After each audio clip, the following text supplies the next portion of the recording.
Flint, Michigan, fall install. This is the artist home. You see here traditional landscapes. All right, Flint, Michigan. So this is just a sheet mulch, a lot of cardboard and straw. The front yard I wasn't able to do last year. The backyard I did, but it was a limited affair. So it became rampant and out of control. I didn't realize how voracious those raspberries were, but you'll see when we go back there that I did a light covering. You can see these edges here. Still have cardboard sticking out, but that's because I always conserve my mulch until the end. I want to make sure I have enough, so I just use the minimum everywhere, and then I slowly add and add and add until I'm happy. And it looks like I'm going to have extra, so I'm pretty happy with that. And I ended up having 5 bales for Bennett, which I wasn't even going to mulch, so I'm going to do my last video for Bennett as well. The reason I leave these gaps here all the way around is because a mistake I made early was that I would make my hugels. You know, this, again, there's no hugelculture here.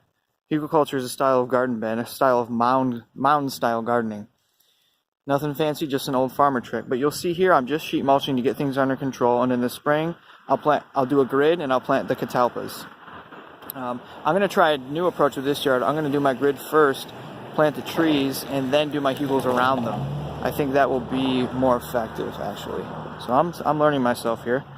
I left these features. This actually looks a lot better as we get close. You'll see the diversity here. So now that everything else is mulched, it actually looks pretty good. This is the whole new pipes thing in Flint, Michigan. They're doing new pipes, building old bridges, right? Still trusting people in rooms about our water that we don't know. And I saw the reports and it seemed foggy to me. We get 30 inches of rain per year in Michigan and we don't catch water. More than enough. So this is sheet mulching. I used to open up these cardboard boxes and spread them out, but don't waste your time doing that. Just use them folded up. As long as they're flat, you want a double or triple layer anyway. You want it to last, a good 3 to 5 years. Once it's wet, you can easily rip a hole in the cardboard and then plant. But it's gonna do weed suppression. It's gonna bring the worms up. The worms love to eat the glue in the cardboard. It's also just carbon farming. We're taking garbage out of garbage cans and putting it in, composting it in our yard. So everybody wins. Eventually I will put berms in here just like my normal style. I'll do a long diagonal berm all the way across. That way we're facing the southwest sun, which is here. And I'll do my X paths like I usually do. I've been thinking maybe I'll do something different, but I kind of stick to my same formula for now, just to maximize square inches. So I leave this gap here of grass all the way around the edge because with hugelcultures, one of the problems is when you build it, the base of once you cover it in mulch, the wood, the base of it will become a lot wider than you think usually. And so my mistake was I would get it too close to the sidewalk and then it would spill off onto the sidewalk and then you have to rake up, which is not that big of a deal, but save yourself the trouble. The other thing is, if you're going to edge these, which is proper, to dig a little mini trench here, that way all the water that comes down doesn't roll into the sidewalk, but instead stays right in the ground. Store the water in the ground, right? We thought about edging these now, and we could, same at the builder's home. However, I told my friend, look, once this is all mulched, by the time spring is here, it's going to be so easy to dig up and then just flip the sod right onto the edges of the cardboard. And then we build our berms right there. So don't work your butt off for no reason. I mean, digging these up when it's dry like this you wait for rain, it'll be easier, but imagine waiting until spring once everything is soaked with mulch. It's just going to be butter. So don't want to talk too much, just want to show this. That's a wrap for here. It's very slippery. Be careful. Once it rains really well, then it's not slippery anymore, but when you initially lay down this straw, you can bust your ass, so be careful. I took all this urbanite that was here. I had to pull it up from the yard. It was all over and then kind of reconcentrated into this wall. Urbanite's a great way to do landscaping, especially in a city. It gives it that urban feel, that urban look. This is a little chill area they have, and that's that. It's just sheet mulch. I just want to see what it looks like.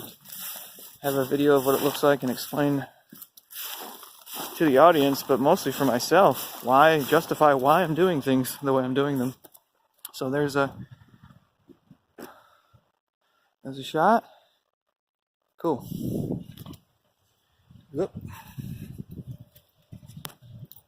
So we're going over here. Oh. Gimbal, working with this gimbal here. This was so ugly with cardboard. I mean, that's all cardboard right there. It was just the ugliest thing you've ever seen. That's why people freak out when you tell them you're going to put cardboard all over and they see this mess. But you cover it up and no one's ever going to see it. And it works beautifully. It's free material. Go to any cardboard dumpster. So what's the difference? Notice the difference in coloration here? The stuff on the right has been sitting. That was already mulched, a lot of it. It's not so out of control. I didn't feel the need to sheet mulch that. No sense of wasting time, energy, materials. So I just kind of doubled down, tripled down on this area, which was you can see there's raspberries along the edge here still. There's raspberry pockets here. But I just wanted to really smush them out of existence for the most part. I could have done another layer, but I don't know. I think that's going to be good. I made some paths here. I'll show you. Again, slippery, uneven, right? The first time you do it, it's lumpy. It's okay. Give it time. And see, I start by, again, I use minimal mulch, so a lot of places there's not enough yet. It's cardboard showing. But I don't really need, if I run out of mulch, I'll just throw some mulch on here. As long as the wind can't blow it away, it'll be fine. I'm going to come through here with the hedge trimmers once I spread the rest of those bales over there. And then I'll chop and drop all the rest of this, and so whatever's not covered will be. And then it's just going to be completely flat. I rarely show a yard. I guess I rarely do videos on total completion. Until they have amazing fruits and all that stuff growing. So you can see I was making a path here. Whoa, slippery. See, there's logs under here because we did hugels. And I was just kind of making the edges, the border. So now you have to pull stuff up, pull logs out that I find. It's pretty much this spot that I'm going to keep for the raspberries for now. But I think I'm still just going to mulch the hell out of it and see what happens. See if I can smother it, because I think if I chop and drop all this and mulch it, I think it's going to do wonders. There's a recently fallen tree here. I just laid it down. This will be the longest berm, and that's what this is here. It's just, look, there's not much structure there, right? Just cover it. Smother everything out. Stuff's going to grow, but you're going to get things under control. But remember, mulch makes things grow, okay? If you don't use the cardboard, if you have really, really thick mulch, then of course nothing will grow. But if it's not thick enough, then it'll just help it grow. So you gotta think about that. But mulch. It works. And I always have extra. There's little pockets that I just steal from whenever I need some here or there. I just grab it from wherever I can find it, and it's always available. Always for putting out fires like this. I can chop and drop that, but whatever. By spring, it'll be tall, and I'll use a wet day and pull it out by the roots. That's fine.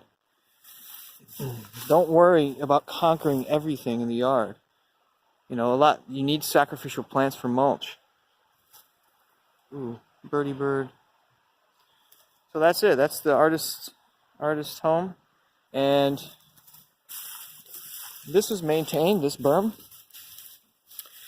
And I just added to it. Again, you can walk straight to the corner. Eventually we'll do a keyhole there. A keyhole is just a triangle garden or a circular garden. You can reach the middle from all sides. Few bales left. Let's see, 6 bales maybe. So I could use maybe 2 more. I could split them up, maybe 1 in the front and the rest back here. There's a plastic left over from the load. No big deal. That's about it. That's what it looks like. I'll come over here and get a shot. One last shot here.